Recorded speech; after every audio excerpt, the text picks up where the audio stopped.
नमस्कार, मी जयेश निर्भळ. राजकीय पंचनामा या सदरातील दुसऱ्या भागामध्ये आपल्या सगळ्यांचं पुन्हा एकदा खूप खूप स्वागत करतो. आपण महाराष्ट्र विधानसभेच्या निवडणुकीच्या अनुषंगाने गंगापूर मतदारसंघाचा आढावा आणि इतिहासातील आमदारांबद्दल जाणून घेत आहोत. या भागामध्ये आपण आता स्वातंत्र्य महाराष्ट्रातील आमदारांबद्दल जाणून घेणार आहोत. 1 मे 1960 रोजी महाराष्ट्र राज्याची स्थापना झाली आणि त्यानंतर जवळजवळ 21 महिन्यांनी म्हणजे फेब्रुवारीमध्ये स्वतंत्र महाराष्ट्राच्या पहिल्या सार्वत्रिक विधानसभा निवडणुका झाल्या आणि या विधानसभेची तारीख होती 19 फेब्रुवारी 1962. होय, म्हणजे छत्रपती शिवाजी महाराजांच्या जयंती दिनी महाराष्ट्राच्या पहिल्या सार्वत्रिक विधानसभा निवडणुका झाल्या आणि या विधानसभेची सदस्य संख्या होती एकूण 264 आणि गंगापूर विधानसभा मतदारसंघाचा क्रमांक होता 261.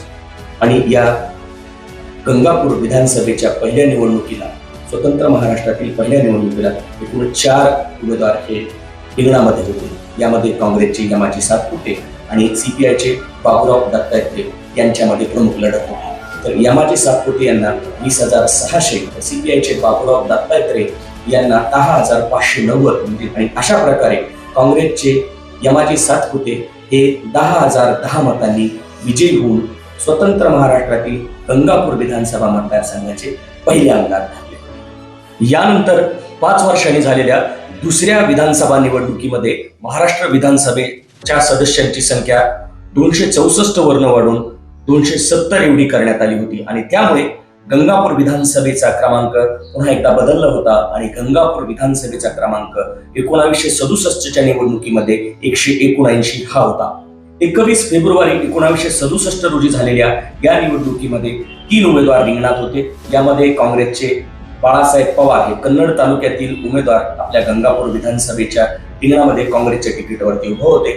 त्यांच्या विरोधात माजी आमदार चंद्रगुप्त दिगंबर दास हे सीपीआयच्या तिकीटावरती उभा होते आणि निकालानंतर काँग्रेसचे बाळासाहेब पवार हे जवळजवळ 13,810 मतांचं मताधिक्य घेऊन विजयी झाले होते.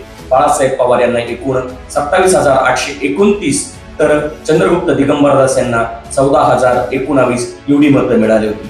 आणि अशा प्रकारे आपल्या गंगापूर विधानसभा मतदारसंघाचे दुसरे आमदार होण्याचा मान काँग्रेसचे बाळासाहेब पवार यांना मिळाला होता.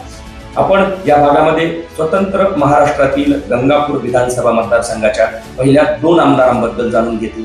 आता पुढच्या काही भागामध्ये आपण उर्वरित आमदारांबद्दल जाणून घेणार आहोत. यातल्या आमदारांच्या आणि निवडणुकीच्या अनुषंगाने त्या पार्श्वभूमीवर झालेल्या काही राजकीय घडामोडी असतील, या अनुषंगाने देखील आपण पुढच्या भागामध्ये चर्चा करणार आहोत.